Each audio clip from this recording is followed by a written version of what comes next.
看好。三少爷，谁呀？是我给您送药来了。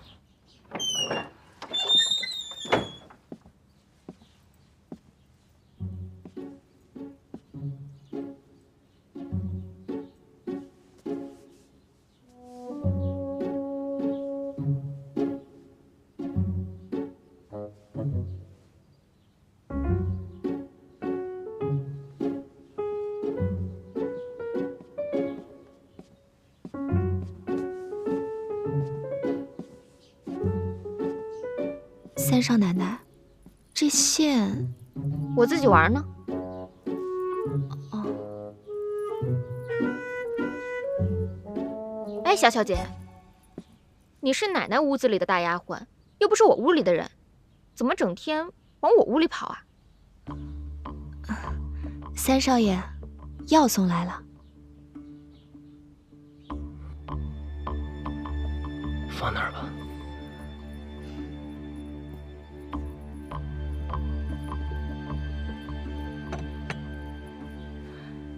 三少奶奶，这药啊是一位名医的祖传秘方，18味药，味为珍贵。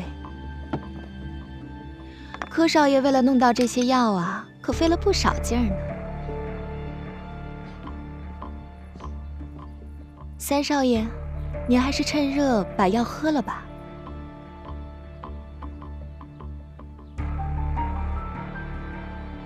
三少爷，这是要三少奶奶喂呀。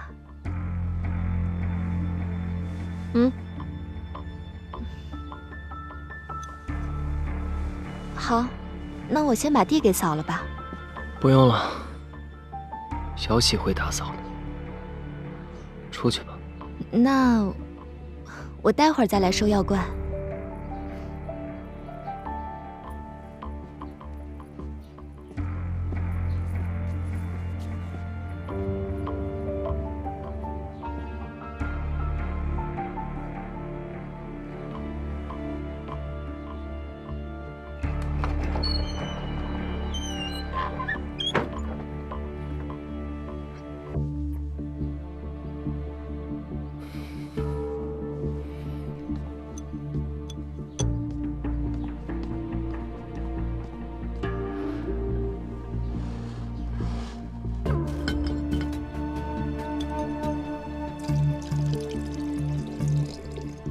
你这是为何啊？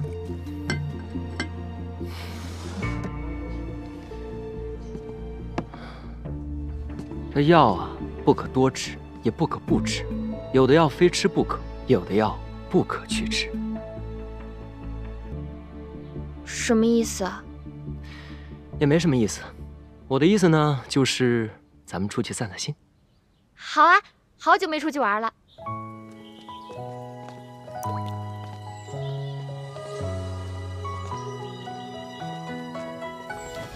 这儿呢。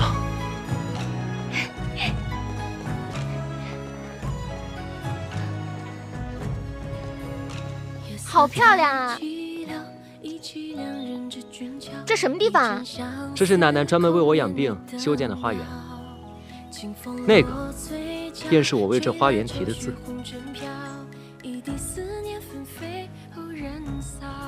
祭梯鲜花。你念什么？祭梯鲜花呀！这么漂亮的园子，干嘛起这么古怪的名字？你笑什么？我说的不对吗？啊，对，你说的都对。去看看。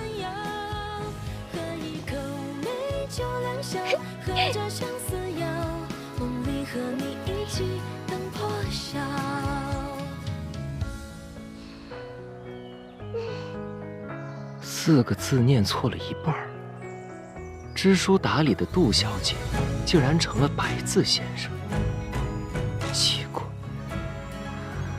不过，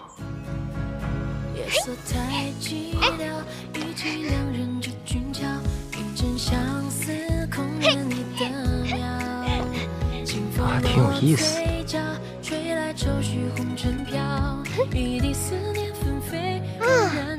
那亭子修的还不错。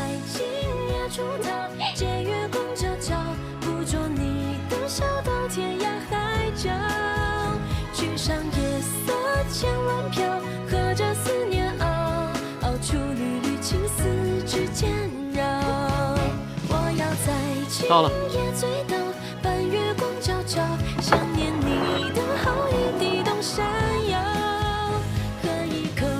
这儿就是我的书房。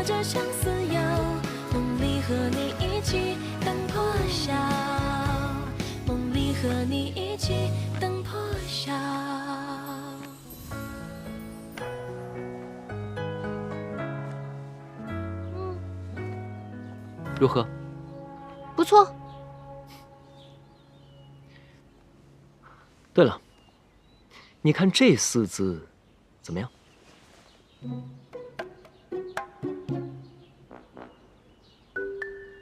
啊，可以。念念。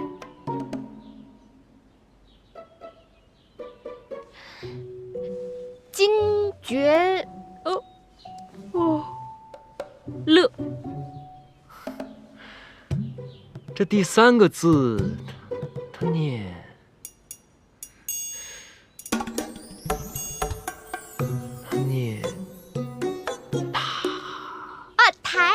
台，惊觉台乐，我认识，怎么可能有人连台都不认识呢？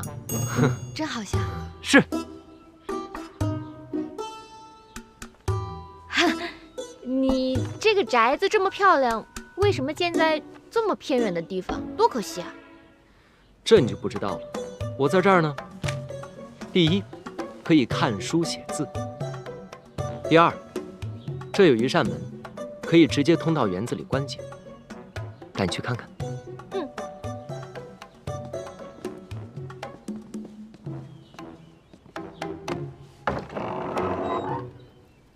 哇！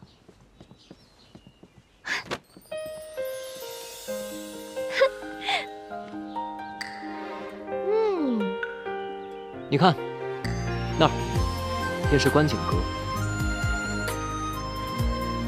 看见那个角了没？哼，真有意思，还小鸟呢。还有这儿，便是我齐府的大门。走，过去看看。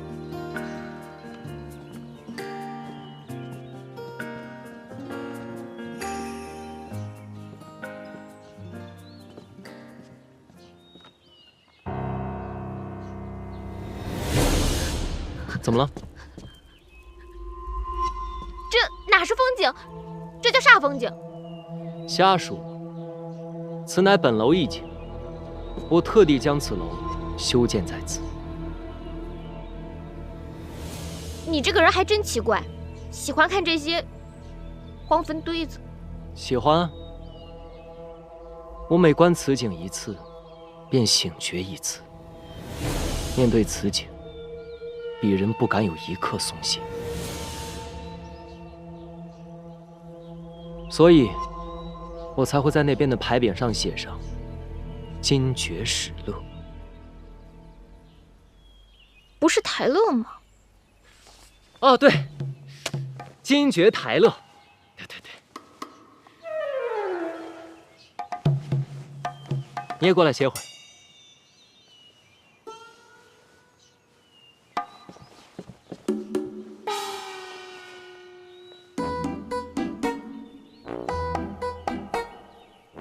你当真喜欢吃这梅子啊？身外黄金何足羡，一日清闲一日鲜。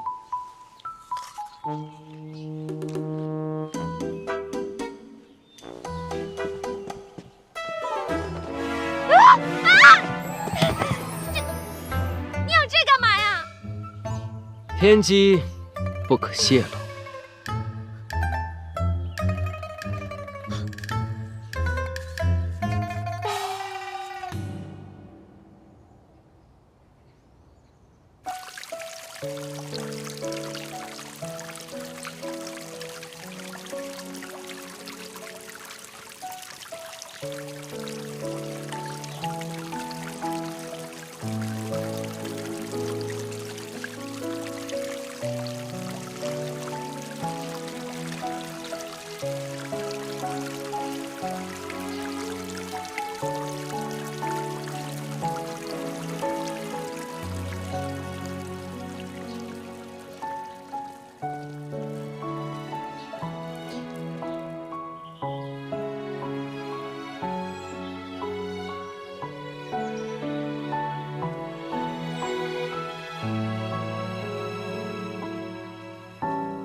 红莲，红莲，夫人有何吩咐？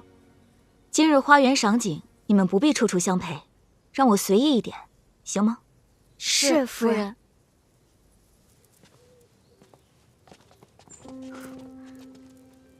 难道说这将军府对以前的2位夫人也是如此吗？夫人，请留步。红菱，你也是将军府的下人，怎这样没规矩，竟时刻管着当家夫人？夫人，您这是要到哪儿去啊？这个屋子是干什么的？我想进去看看。夫人，天色不早了，咱们该回去吃晚饭了。为什么害怕我进去？你们若是不说，我自己进去便是。夫人，总管大人交代，不许我们带你到这儿来。我就进去看一眼，若是总管大人问起来，全部由我一人承担。夫人，夫人，夫人，夫人。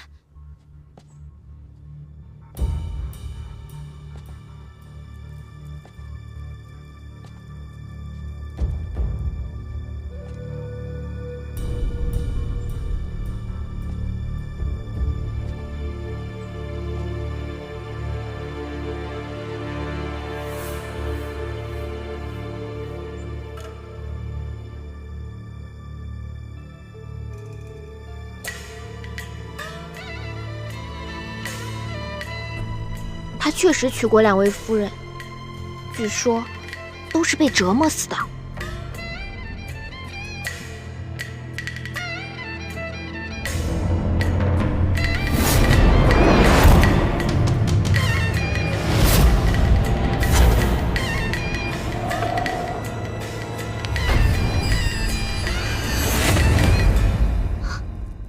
夫人，您不该出现在这里。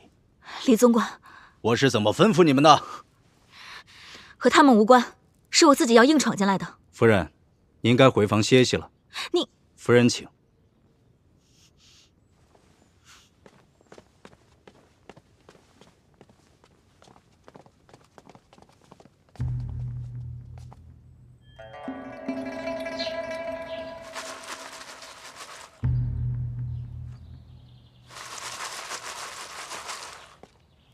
哎，天雷，你现在是新婚燕尔，怎的，不与你的新夫人一起独处，却跑到我这儿来了？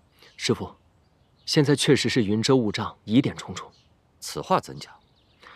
徒儿早就听说，这扬州的杜冰燕小姐与我同岁，自幼饱读诗书，温婉娴静。可现在这个新娘子，我这几天与她接触下来，发现了她不少破绽。她似乎比我小。虽说为人娇憨可爱，飒爽义气，不过肚子里却没有什么墨水。他居然把那寄唱心愿念成了寄啼心花，把金爵史乐念成了金爵台乐。这怂恿老太君逼我冲喜成婚，本就已经是居心不良了。你说他会不会又使了什么坏点子，把新娘子给调换了？哎呀，小喜，你快点儿！哎，小姐，你要端庄贤淑，你是大家闺秀杜冰燕呢，别露出马脚。知道了，我装样的功夫你还不知道吗？哎，小姐，哎呦，啰嗦！桑少奶奶，您来了，老太君在里面等着您呢，请。快，婆婆，特地在老太君边上给你留了位置，快坐。奶奶，哎，就等你了。今天呐，厨房备了谢宴，我们这些女眷啊，在这儿喝酒、对诗、拜拜月，好好的乐呵乐呵。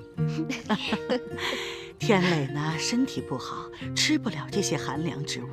世昭呢，商行的事又多，来不了，所以呀，这么多的螃蟹都归咱们用了。哦，对了，这螃蟹是从你家乡才买来的。正好让你回味回味家乡的味道。多谢奶奶。咱们冰燕啊，可是扬州第1才女。要论起螃蟹的趣闻轶事，还得靠你来给我们好好讲一讲。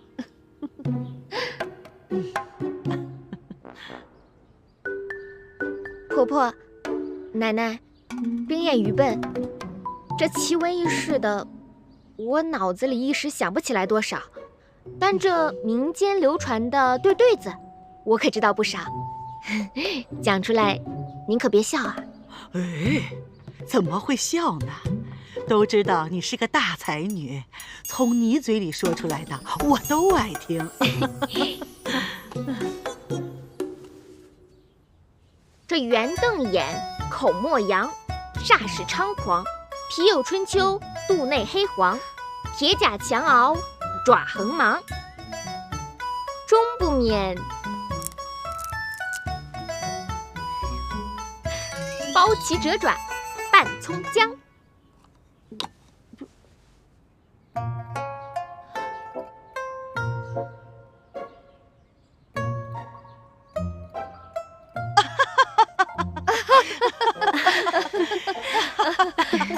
有意思吧？啊，有意思。从冰燕的嘴里说出来，那就是文采飞扬，别有一番风雅呀。是啊。奶奶，您快别夸我了。本姑娘幸好跟着爹爹经常去酒楼茶馆，这掌柜的吆喝声竟然也派上了用场。上谢八件。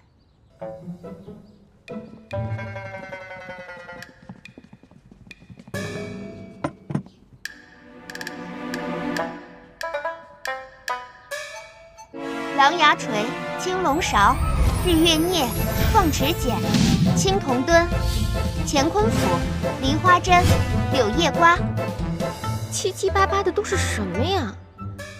这群人是不是吃饱了撑的？这用嘴吃，它不香吗？咱们齐家书香门第，如今老太君又得了冰燕这样的才女孙媳，不如咱们趁着佳节吃蟹饮酒，吟诗作赋，老太君可好啊？好啊，那咱们就以这席间蟹来作诗吧。要不我先来？好。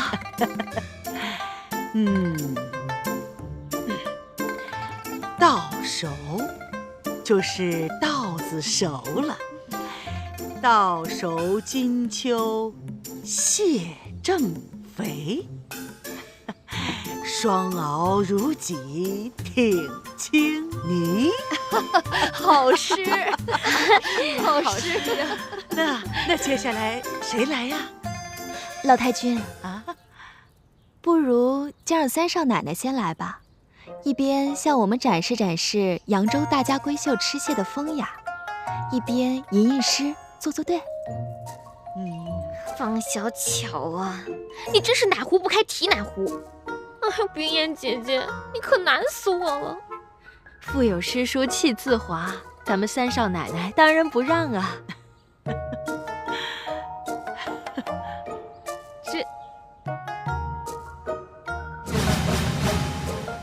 这小斧头小锤子，这和杨威武馆里的家伙事儿没什么区别。那奶奶，冰燕献丑了。来，哼，白燕剪尾横扫腿，吼，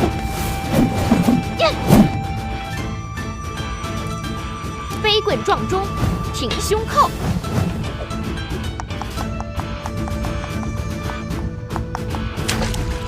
垂手破敌，哼，穿心追。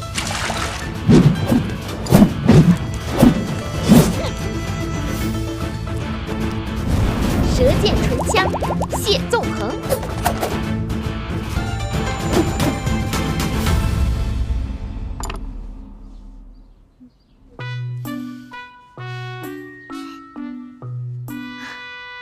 好，英气十足，有几分英雄气概。就是怎么草莽气重了点。哎呀，既是配着拆蟹嘛，那自然应该草莽气些，狂放不羁些。哦，那怎么听着好像有那个武功的招数呢？啊？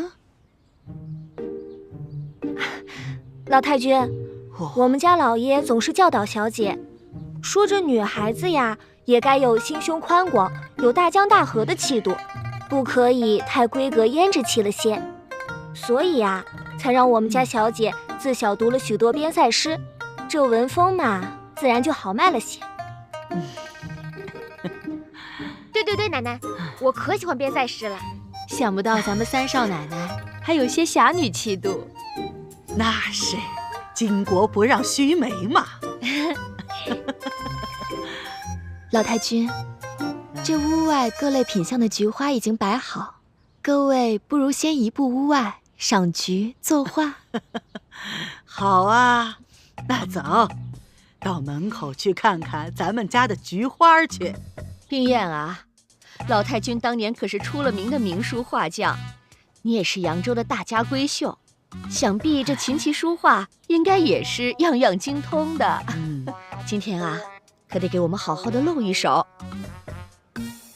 哎，你就画那朵白凤明珠吧。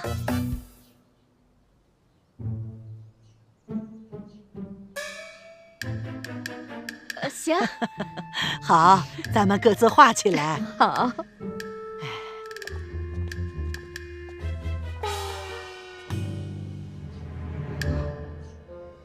当闺阁小姐可太难了，小姐，你可得挺住啊！这鲤鱼打挺我挺得住，这咬文嚼字，哎，我尽力吧。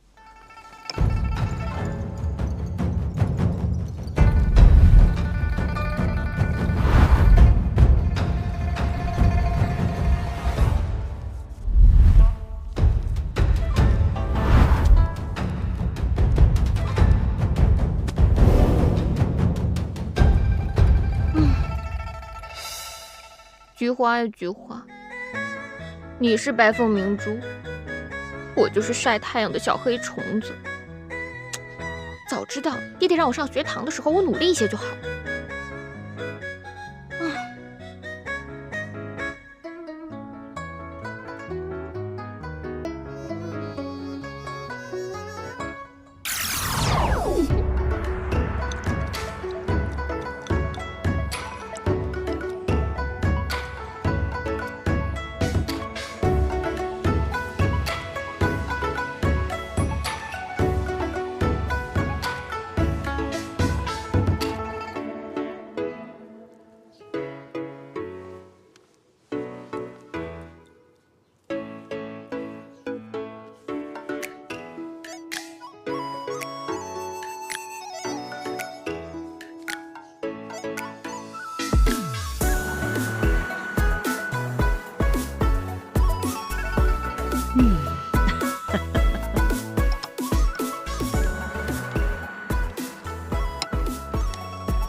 老太君，您这点绛唇真是惟妙惟肖，看着可真是雅致呢。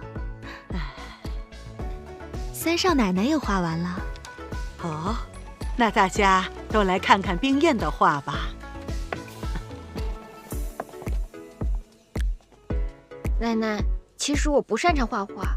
无妨无妨，都是一些逗乐子的玩意儿。让为娘先品一品。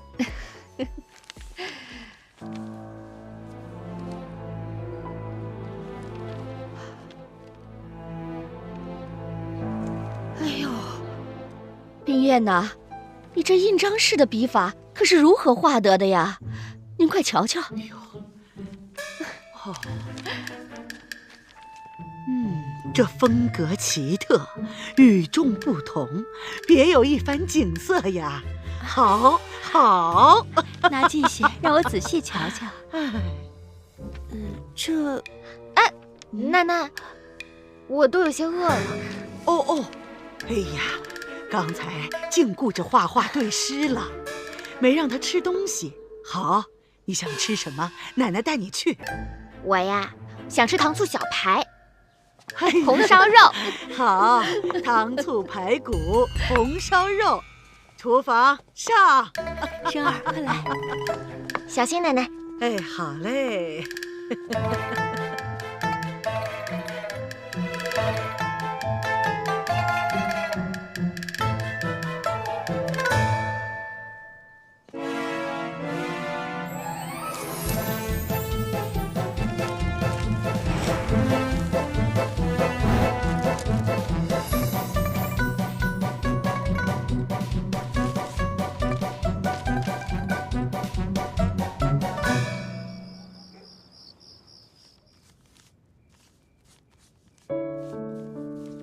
父母大人，膝下敬禀者，二老万万不会想到，女儿被错嫁到荆州袁将军府，犹如陷进牢笼之中。不孝儿，冰焰叩首。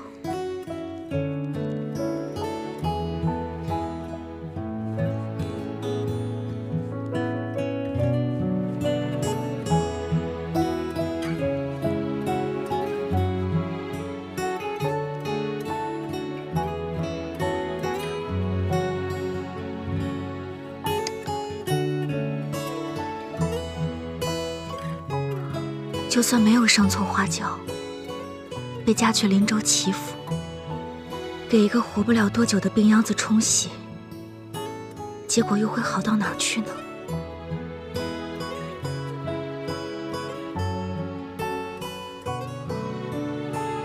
也不知玉狐妹妹那边怎样了，莫不是也和我一样，去了林州，也进了火坑？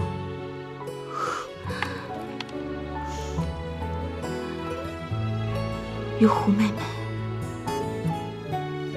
你可还好啊？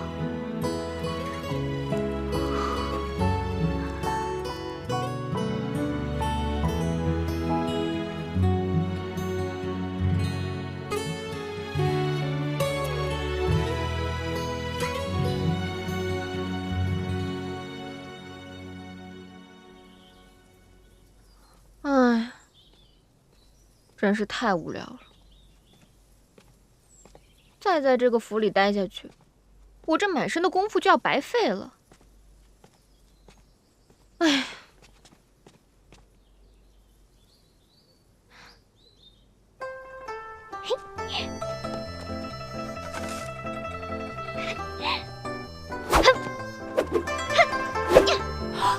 哎呀，小姐，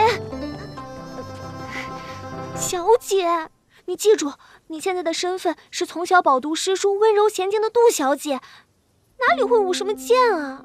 我都好久没练功夫了，手脚痒痒。哎呀，手脚再痒也不行，这万一要是露出马脚了，可怎么办呀？真是太大意。哎呀，好了，我知道了，以后不练了，不练了，走。哎，你是小姐，我是丫鬟。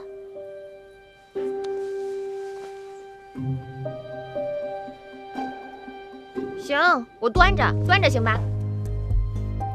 这还差不多。哎，我们去那边坐吧。丫鬟不像是丫鬟，小姐不像是小姐，有意思。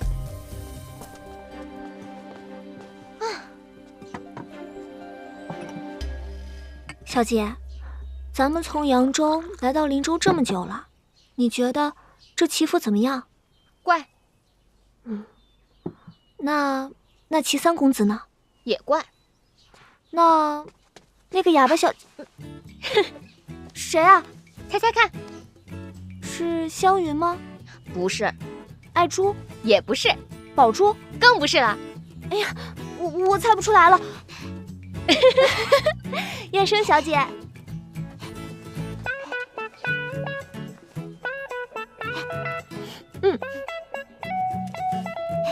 多谢。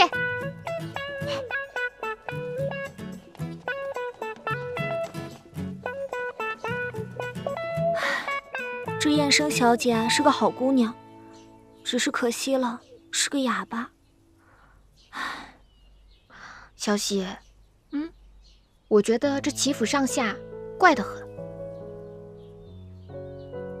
这当家的是老太君，府里唯一的小姐是个哑巴，但疯疯傻傻的，还蛮可爱的。府中唯一的公子呢，又是个病秧子。可是他这病吧也古怪，说发就发，说晕倒就晕倒。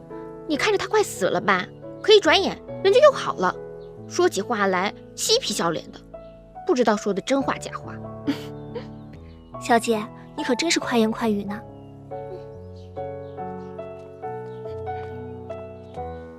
三少奶奶，三少爷说有急事儿找您。急事儿？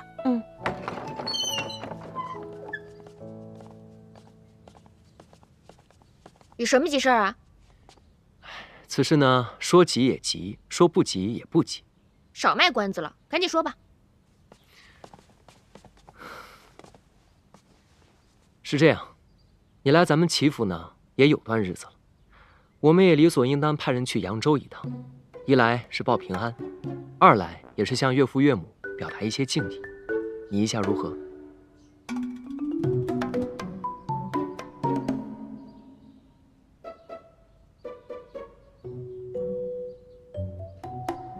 可以啊，你安排吧。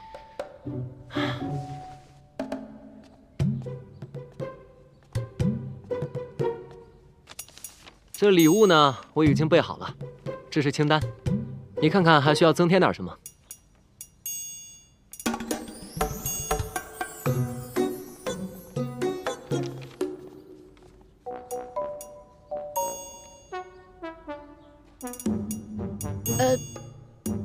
这些差不多就行了。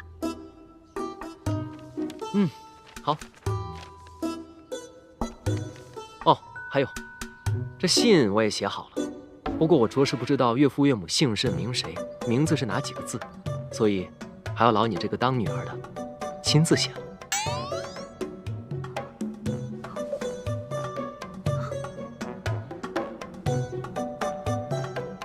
不知道。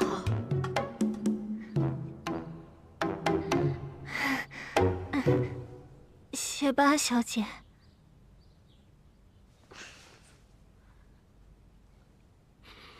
请吧。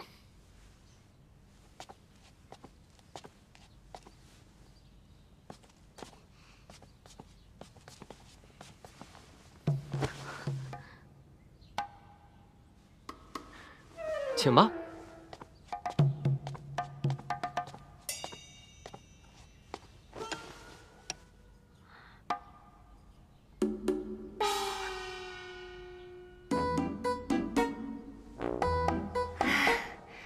少爷啊，在扬州的时候，我们家小姐读书写字，从来不叫别人伺候她的呀。她呀，只喜欢让我陪在她身边，因为呢，只有小喜一人知晓。我们家小姐，她写字的时候需要把这个墨研得浓浓的，这样写字才好看，你说是吧？我们家小姐啊，可写得一手好字呢。是吧，小姐？小喜，我看你就别啰嗦了，赶紧让小姐快点写吧。哎，别废话了，给我写什么呀？哦，哎，小姐，这封信应该是你们夫妻两个写给扬州的第一封信吧？那依我看呢，这个信封应该你们夫妻两个一起写。小姐，你呢就写老爷杜之祥，少爷你呢就写夫人王桂花。什么祥？哎呀，不对，应该男的写男的，女的写女的。小姐，你呢就写夫人王桂花。少爷，你呢就写老爷杜之祥。哎呀，行了，小喜，知道了。哪能像你这么写信啊？我自己看着办吧。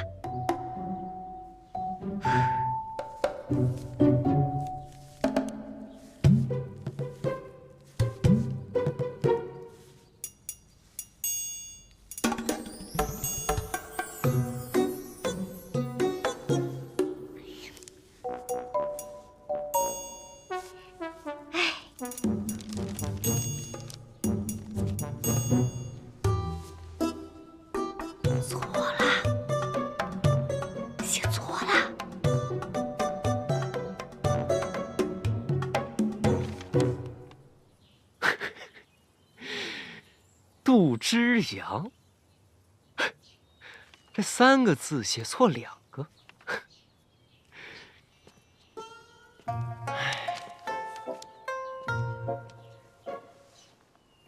少爷，你找我？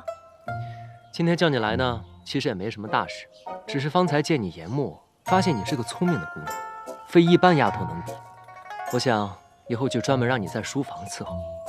啊，我在扬州的时候啊，就是在书房伺候的多。哦，那你识字？识啊。小姐教的？对啊。那你会写字吗？会啊。小姐教的？是。行，那我考考你，既然你是扬州来的丫头，你就背诵一首扬州的民歌吧。哎，唱起小调歌儿多，灯草调下砸坏锅。家里看见驴生蛋，外面看见马做窝。这讲的是个什么玩意儿？这个啊，是我们扬州的民歌，名字啊叫《撒谎经》。撒谎经？你们扬州城里有个撒谎经啊？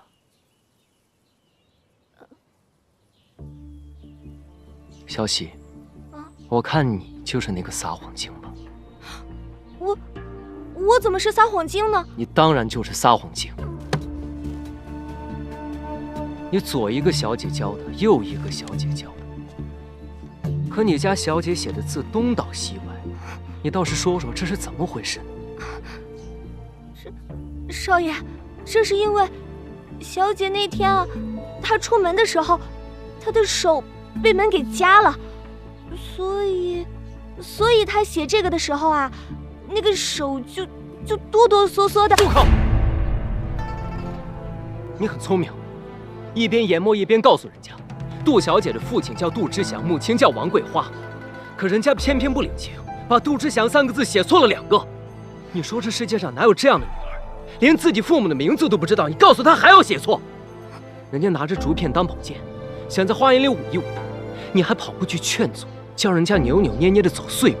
没想到我在旁边看得一清二楚啊！大个丫头，竟然敢冒充杜老爷的人混进齐府！少爷，我不是冒充的，我是杜家的。杜小姐她不是杜家的。哎呀，我是说李小姐她不是杜家的。赶紧说出实情。哎呀，事情是这样的。那天，扬州城杜府和李家同时嫁女，不知为何，2支送嫁队伍放了一起。更离奇的是，出了城门天就变脸，一场暴雨让2家的送嫁队伍不约而同地躲进了城郊的仙女庙。小姐，外面雨太大了，咱们在这避避雨啊！哎，小姐，快走，强盗来了！李小姐就是这样阴差阳错，错上花轿嫁到林州的。本来她是不肯来的，但是我们跟她说，她和冰燕小姐是同病相怜。李小姐是个豪爽脾气，见不得我家杜小姐遭罪，这才答应来这边做这个冒牌的3少奶奶，替我家小姐挡过一劫。少爷，李小姐是个侠义心肠的好人啊，我求你千万不要怪罪她。起来吧。是少爷。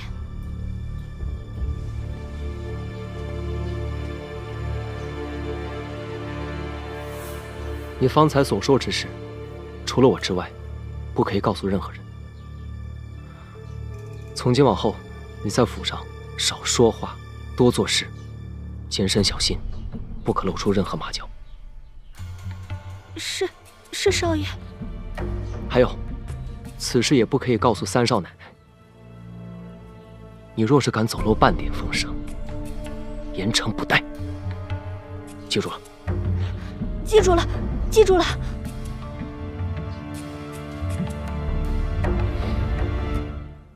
这杜冰燕是假的，但这新娘子却是真的。她来咱们齐府替杜冰燕受罪也是真的。徒儿也的确是动了些私心。只是不知道这真的杜冰雁，到底是被错送去了荆州，还是被送回了扬州？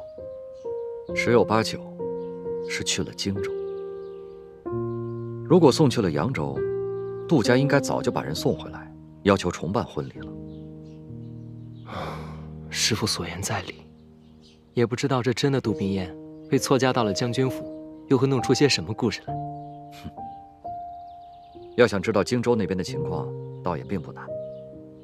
我的外甥沙平威正是原部区部下的一名小将，他多次来书信，要我北上荆州，帮他一起救助受伤的伤员。我原已决定近日北上荆州，既如此，等我到了那里，便将杜小姐的情况一探究竟。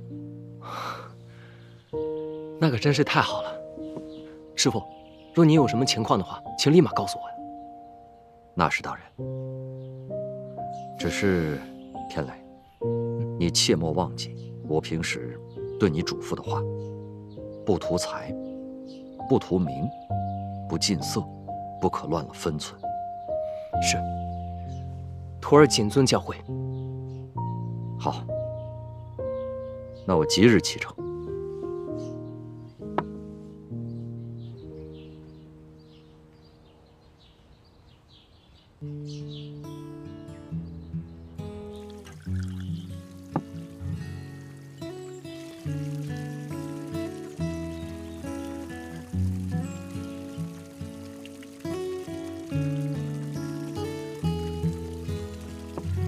红莲、红玉，你们可知道将军的2位夫人是怎么死的？不知道，我们来的时候，将军夫人都不在了。那将军，你们总该见过吧？见过。你们害怕他吗？将军在外领兵打仗，我们平时很少见到他。我见过一次将军。那天我正在擦拭花瓶，将军怒气冲冲突然进了花厅，吓了我一跳。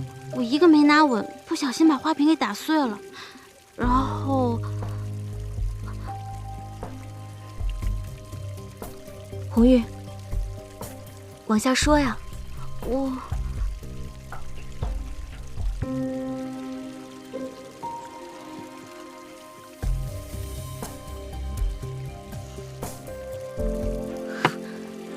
回房。是夫人。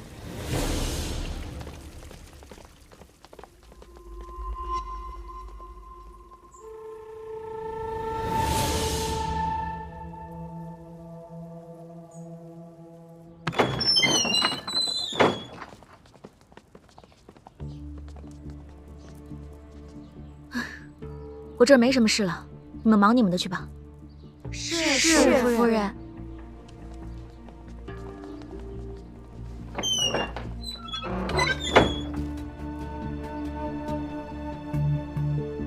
我得尽快见到袁将军，把错抬花轿的事情告诉他，让他把我送回扬州。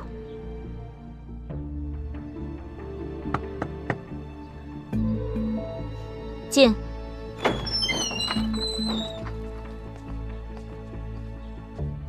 夫人，请用莲子羹。红玉，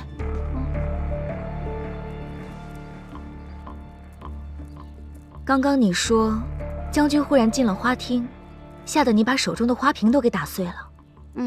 那然后呢？将军是罚你了，还是骂你了？既没骂也没罚，只是说这丫头，我又不是老虎，怎么怕成这个样子？说完就走了。将军当真这么说？头一次见将军啊，谁都会害怕的。其实他外威里善，人挺好的。红玉，你可知道将军的军营离这儿远吗？我没有去过，只是听营里的将士说，骑上快马，当天可到。当天可到？是的。你先下去吧。是。当天可到。夫人，李总管让我们给你打开衣柜。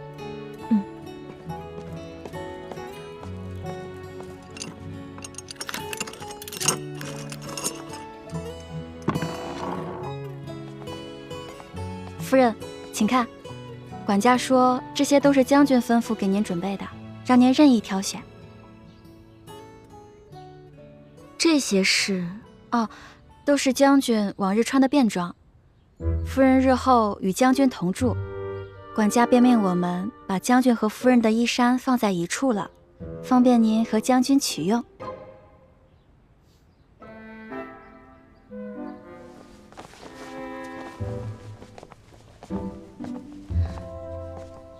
红莲啊，帮我准备剪刀和针线，这件衣服的尺寸不对。夫人，您告诉我，我找师傅改。不用了，我自己来。是。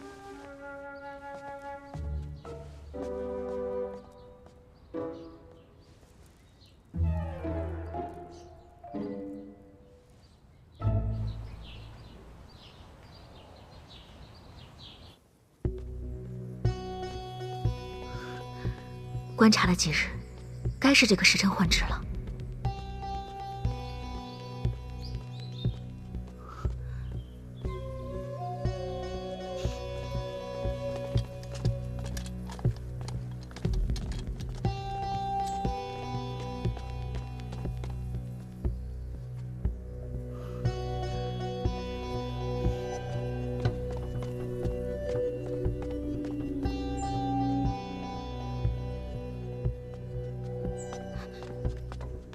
红莲，怎么了？这都大晌午了，夫人还是卧床不起，不知道是不是身子不适啊？快去看看。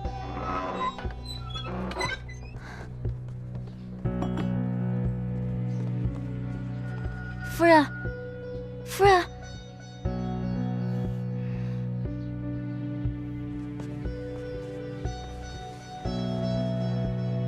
夫人。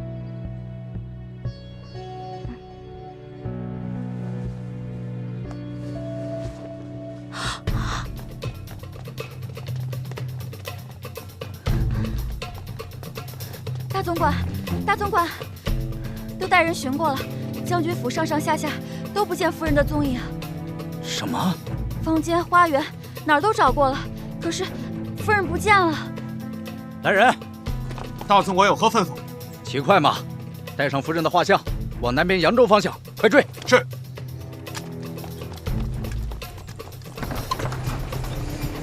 出城干什么去？回娘家。回娘家。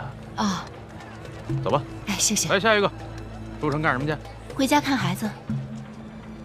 走。下一个。哎，出城干什么去？军爷，我去城外做点小买卖。小买卖。走吧。哎。下一位。叫什么名字？出城干什么去？小的名叫杜宾，家住城外，赶着回家呢。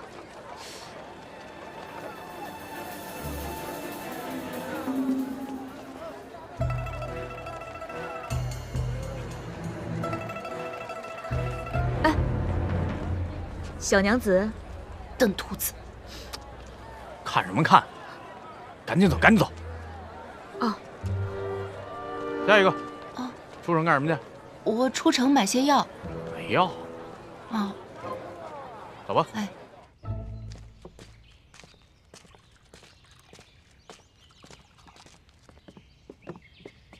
客官，您请坐。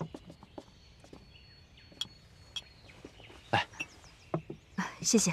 哎，您请。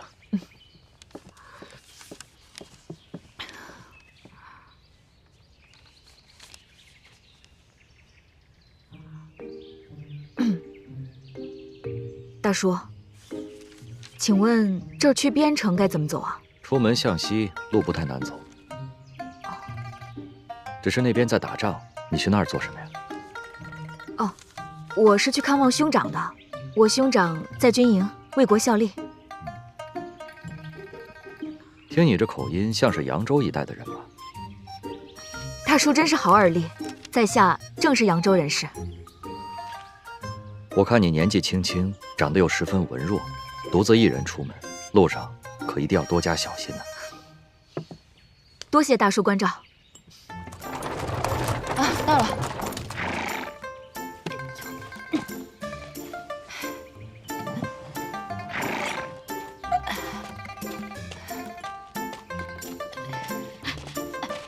哎呦，哎呦，我的脚啊！哎，老人家，我这可没碰到你啊！你在这讹谁呢你？这位娘子，不是我要讹你，是我的脚真的扭伤了。我家就在前面不远的2里地，你行行好，用马车送我一程好吗？不行不行，你得把话说明白了，不然让别人看见，以为我把你怎么着了呢？我这分明没碰到你嘛！你这脚扭伤可不关我的事啊！哎呦，我的脚啊！人老人家也不容易，你好言好语劝劝，给人送一程得了，别这么泼了。凭什么呀？啊？凭你倒霉呗，谁让人家倒在你前头了？能送就送呗。去，喝你的茶去，这有你什么事儿啊？有能耐你自己去送他，站着说话不腰疼。大叔，我先告辞了。好。这叫什么事儿啊？你说？哎，不关我的事儿啊！婆婆，快起来。婆婆，我送你回去吧。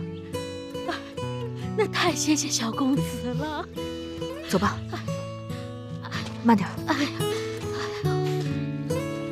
慢点啊！慢点。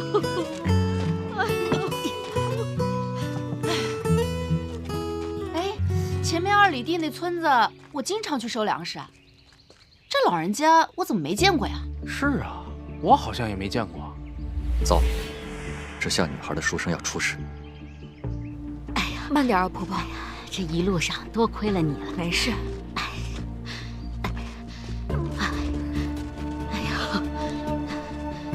这就是我家，小公子，快进去坐坐吧。不用了，婆婆，我还要赶路呢。你快进去吧。哎呀，你是我的救命恩人，哪有恩人到了家门口不进去的道理？真的不用了，婆婆。赶快走吧。真的不用了，谢谢婆婆的好意，我就先走了。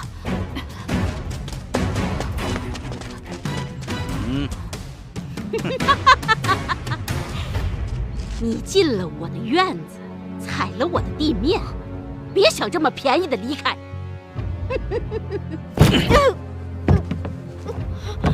小公子，你这细皮嫩肉的，我看像个女孩呢。婆婆，婆婆放过我。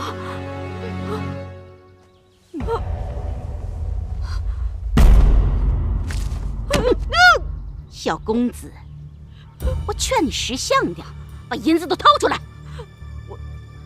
我所有的银子都在这儿了。就这点儿，你糊弄谁呢？听到没有？银子呢？银子呢？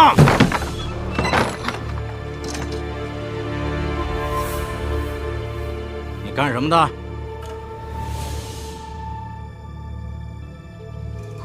路过的郎中。郎中？我看你是找死！当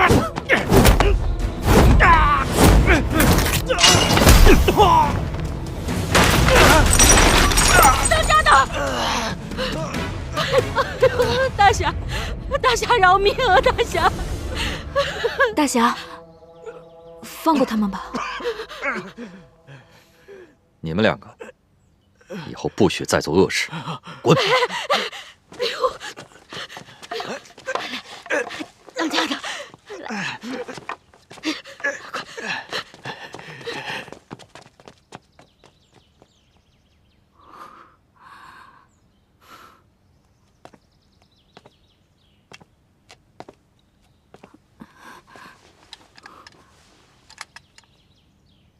怎么，不认得我了？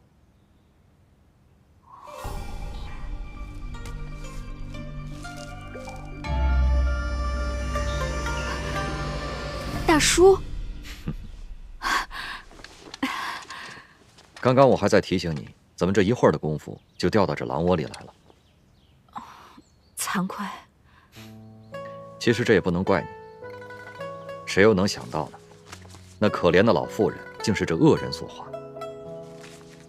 怪啊，就只能怪你太善良了。多谢大叔救命之恩，在下感激不尽。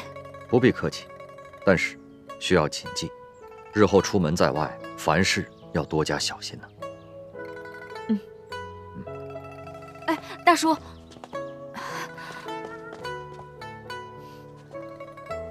大叔，我这也不知道去边城还有多远，我一个人实在是有些害怕。公子不必担心，实不相瞒，我也是赶往边城。真的？那大叔可否同意让在下与您一起同行呢？好。太好了。你去边城看望兄长，我去军营救死扶伤，我们两个结伴而行，路上还能有个照应。我有个大外甥啊，是袁将军部下的一名小将，他把我介绍给了袁大将军。我每年都会去往军营住上一阵子，路上呢又遇到了你，咱们两个也算是有缘分了。哎，不知公子尊姓大名？哦，我姓杜，单字斌，文武斌，您叫我杜斌就行。杜公子，在下刘若谦。哦，刘大叔，刘大叔，我听说军营的戒备森严，是这样吗？这倒是。即便是亲戚的话，也不能擅自闯入军营啊。那岂不是，就算我到了那儿，我也进不去啊？这可怎么办啊？刘大叔，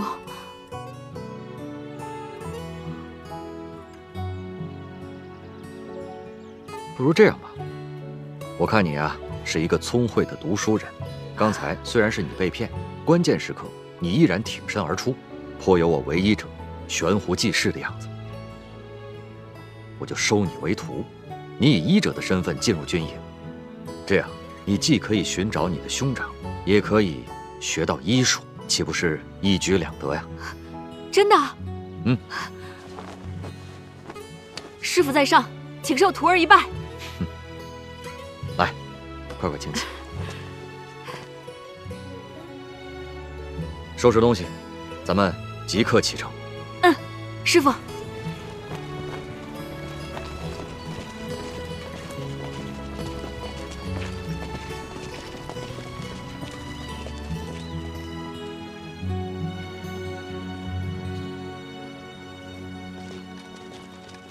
有位舅舅，可算来了你。哎呀，舅舅，我都快等死了，我等您都快等出相思病来了。胡说什么呢？哎，这位小兄弟是？我来介绍一下，这是我的外甥沙平威，这是我的徒弟杜斌。哦，这位小兄弟长得怪可爱的，白白嫩嫩的，真招人喜欢。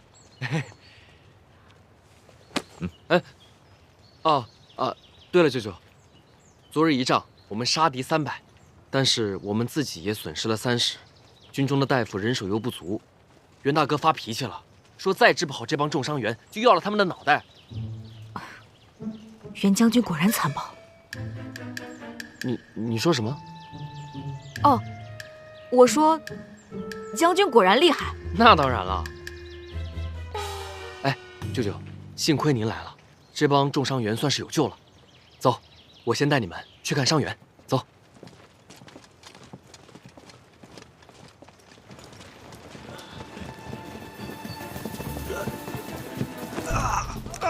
钱军医，钱军医，按这个单子去拿药。好，止血棉。这边。哎呀，缝布，缝布。师傅，哎呀，慢点儿，快去拿止血药。止血药？这边这儿呢。跑一下。止血药。师傅。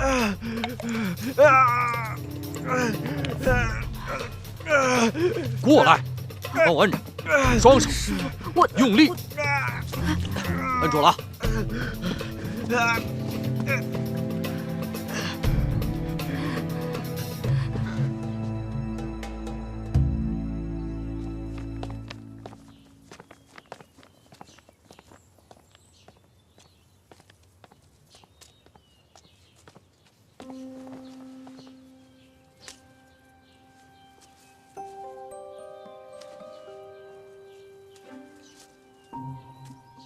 弟妹。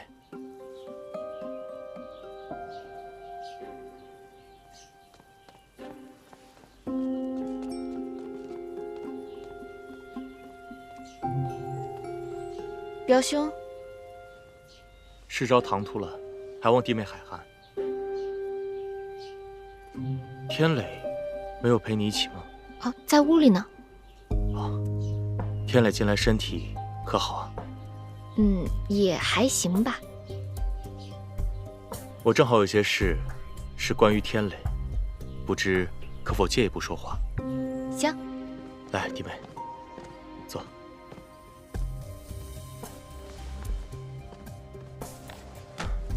弟妹，我们天磊自幼身子羸弱，前几年更是大病缠身。幸好有一个刘大夫，他虽然医术有些古怪，不过的确是有些本事。天磊吃了他的药，气色有些好转，不过日后还需要弟妹多多照应。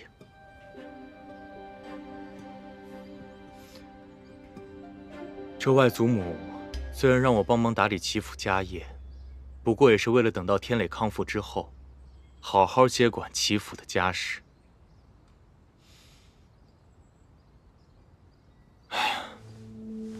我柯世昭乃是一介书生，如今这齐府的大事、小事、家事、商事，也的确是让我力不从心啊。老太君是我的外婆，也是天磊的奶奶。虽说这手心手背都是肉，老太君对我俩也是同样喜爱。不过，这齐家的古脉相传是天磊，而并非我世昭。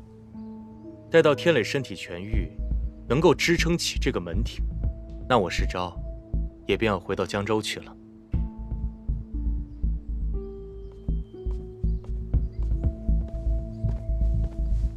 给柯少爷、三少奶奶请安，我来给三少爷送药了。他不在吗？哦，屋子里呢。以前呢，三少爷就喜欢一个人闷在屋子里，可如今三少奶奶您来了，这三少爷的脾气啊，肯定会慢慢改了的。小巧，三少奶奶乃是有心之人，不需要你来唠叨，还不快给三少爷把药送过去？柯少爷，这您就不知道了。自从咱们三少奶奶嫁入齐府，小夫妻俩那叫一个伉俪情深，这药啊，都是咱们三少奶奶服侍三少爷喝下的。弟妹啊，天磊这身体还需要你多操点心，多费点神。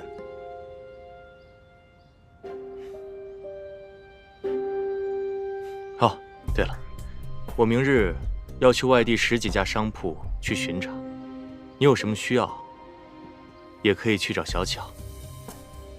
找我？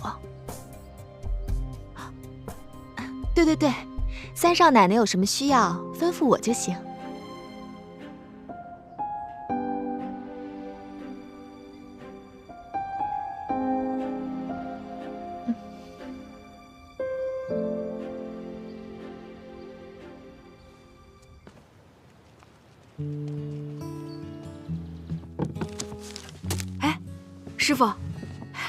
师傅，你可真神！这还不到3天呢，这么多伤员都被你给治好了。你和师傅配合的也好，你是个聪明的孩子，日后啊一定会成为一个很好的郎中。哦，对了，师傅要嘱咐你一下，这个是麻沸散，药效十分的好，伤者一闻立刻就会晕倒。你啊，一定要把这个放到一个安全的地方。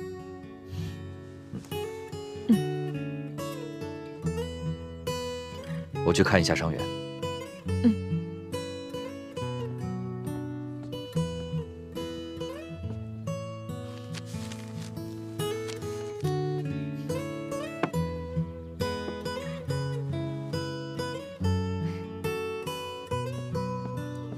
刘斌，这么认真，干嘛呢？我碾药呢。这么辛苦，犒劳犒劳你，吃个果子。吃啊！来，拿上，吃。我今天早上刚摘的。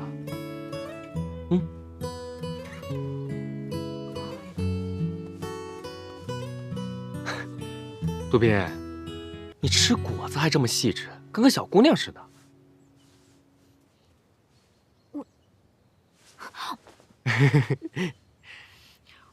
我去搜了各个兵营的花名册，好像都没有你哥哥的名字。啊？没有？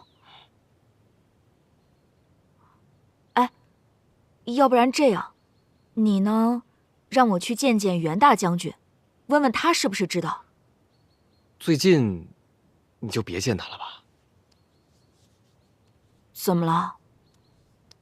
一来最近战事烦乱，二来他府上出了点事儿。啊？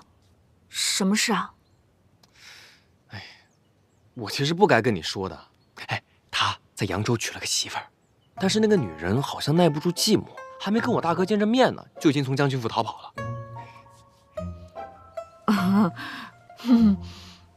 居然还有这种事呢？可不是嘛，所以我大哥现在是又忙又气还烦。哎，你最近啊懂点事儿，千万别去招惹他啊。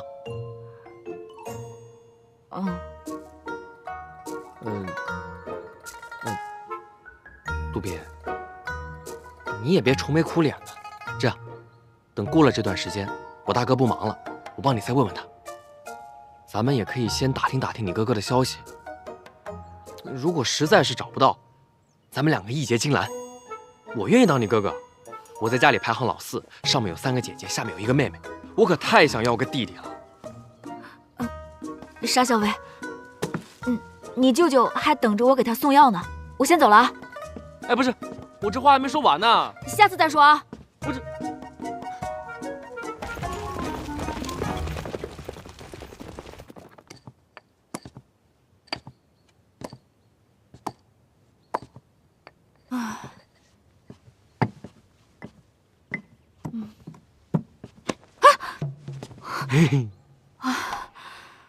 想什么呢？没想什么。瞎说。我这2天看你一直神色恍惚，闷闷不乐的。说说吧，想什么呢？都跟你说了，没想什么。你又在想你哥哥的事儿啊？我都跟你说了，找到哥哥之前呢，我就是你哥哥。走，哥哥今天带你去个好地方。什么好地方？人间仙境。哎，我还有活没做完呢。着什么急呀？回来再做也来得及。我真没做完。等等。啊？我看看。我……哎，别动！你这个手怎么软乎乎的？怎么像个小姑娘似的？什么软乎乎的小姑娘？你别胡说！我去还不行吗？这还差不多。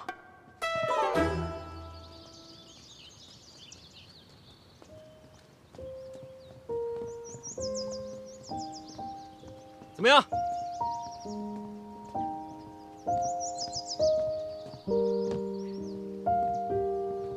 这个地方我一个人发现的，谁都不知道。是吗？这边境居然有这么美的地方，简直就是人间仙境嘛！没骗你吧？我一个人没事的时候，就经常过来洗澡啊、滑水啊什么的。哎，杜宾，啊，你会不会滑水啊？不会。不会？没事啊，我教你。喂，评委，你干什么呀？滑水当然要脱衣服了。哎呀，你别脱呀！不是你怕什么？都是大老爷们儿，又没有女人在看。我可不看。对面，我扎个猛子给你看看啊！我不看。评委，你快听！哇，是俊浩。这是有急事儿啊！杜宾，我不跟你多说了啊，对不住，等会你自己原路返回吧啊！哦，先走了。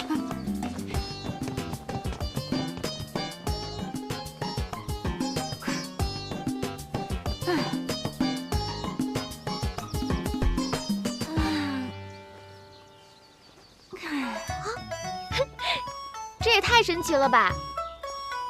这样一来，我不就成了千里眼了吗？这个呀叫西洋千里镜，能把远处的东西挪到你的眼皮子底下来。是福建的一位客商送给老太君的，老太君送给了我。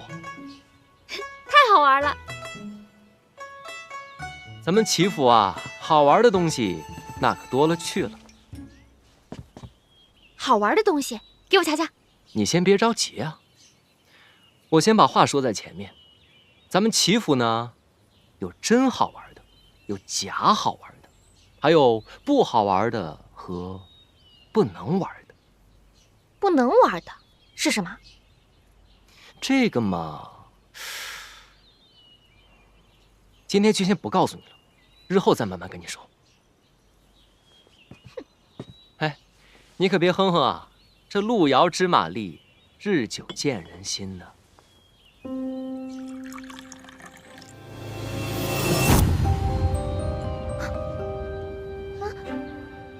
天雷，你快过来看看，怎么了？这不好玩的东西出现了，快过来！那边，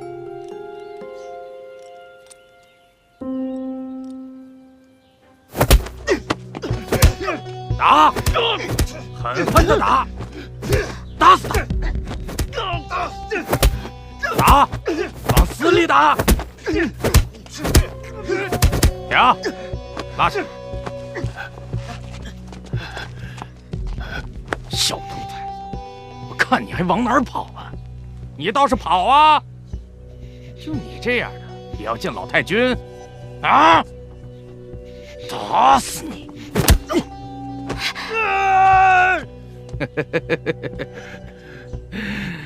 嘴还硬是吧？打！打死他！叶少，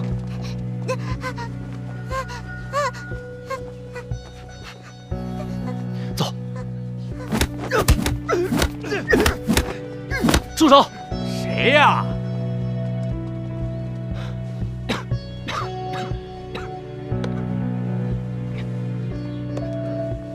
三公子，王胡子，你们为何殴打这个少年啊？三公子，这野小子不知道从哪儿冒出来，来我们齐府门口就要往里闯，还说要见老太君。我拦着他，他就破口大骂。破口大骂？他都骂谁了？这小子狗胆包天呐！他大骂柯少爷。骂柯少爷？那还真是狗胆包天啊！他都骂了些什么？他骂柯少爷，他骂的什么我忘了。骂的什么呀？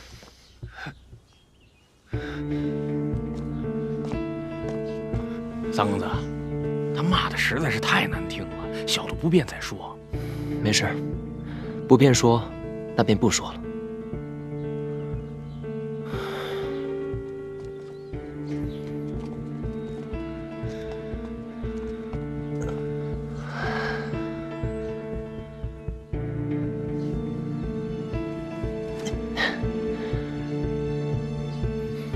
你为什么跟我们齐家过不去啊？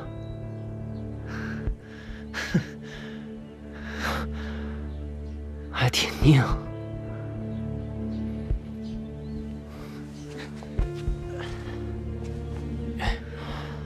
王胡子，哎，你把他交给我，让我来盘问吧。这怎么？我说了，你们怎么都不动啊？哎，三公子，您体弱多病，您就甭费这个心，劳这个神了。这件事就交给小人好了。走，走。等等，王胡子，你是觉得我做不了你的主？三公子啊，这府上的事儿一贯都是柯少爷打理的。如今他去外地巡查商号去了，不在家嘛。柯少爷不在家，我齐三公子不是在家吗？三公子啊，这府上这些事儿吧，一贯都是……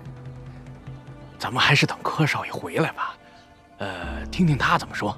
你这人，废话可真多。少奶奶，您初来乍到，不太了解府上的情况，我劝你还是别管此事的好。巧了，这事儿本少奶奶管定了。少奶奶，听我的话，没错。折了，疼！听少奶奶的话，没错。走。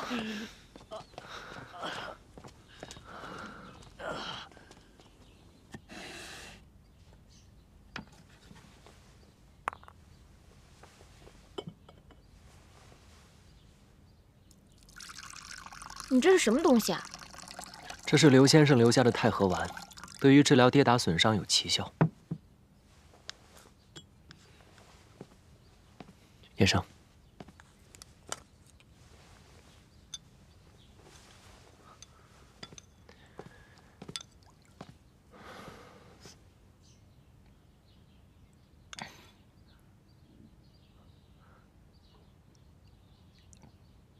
小兄弟，你叫什么名字？不必害怕，你说说你是哪里人？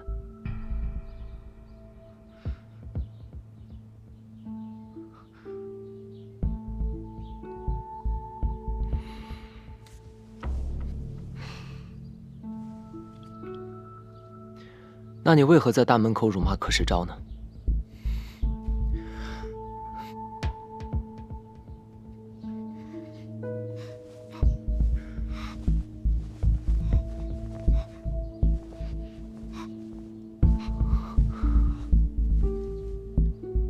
你不必害怕，这是我的书房，你尽管大胆地说。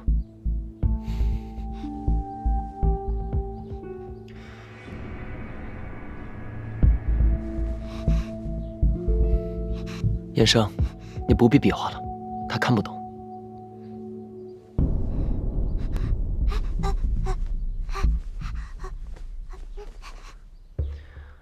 我妹妹的意思是说，她看见你在大门口被别人殴打。你既然是来找老太君的，就定有要事要禀报。王胡子不让你见他，我是齐三少爷，你告诉我也是一样的。若有隐情，我定会向他转告。其实，我有隐情。有人说，你们齐府的长侍是老太君，于是我便做苦主，只求老太君给我个公道。可是还没有见到老太君，就遇到了一群刁奴，他们把我拦到门口，打了下来。原来是这样。你放心，我们和那群坏人不是一伙的，不然也不会把你救下来。你要有什么冤情，大胆说。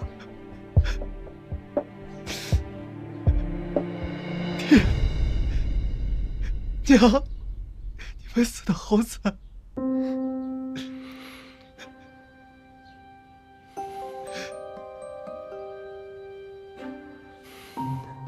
小兄弟，不要着急，慢慢讲。我叫季敬堂，江州人，从小与爹娘经营着一家药馆。这是我和干娘住的地方，你们先稍等会儿。娘，娘，你这是怎么搞的？你去齐府了？没事儿，娘。你怎么就这么不听话？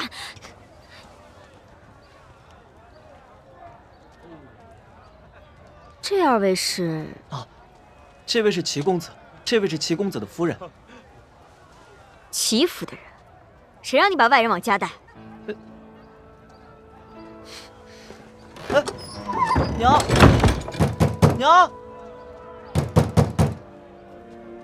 三公子，实在不好意思，我娘就是这样，她刀子嘴豆腐心，但其实是个大好人。她只是听说你们是齐府的人，以为跟柯世昭是一伙的，所以才会这样。你们别介意啊。没关系，我有个办法，不然公子和夫人先回避一下。好。娘，开门啊！我告诉你，齐家的人就不许进来。娘，齐公子跟柯世昭真的不是一伙的，要不是他们在，还是今天命就丢到那儿了。你再不开门，我可就走了。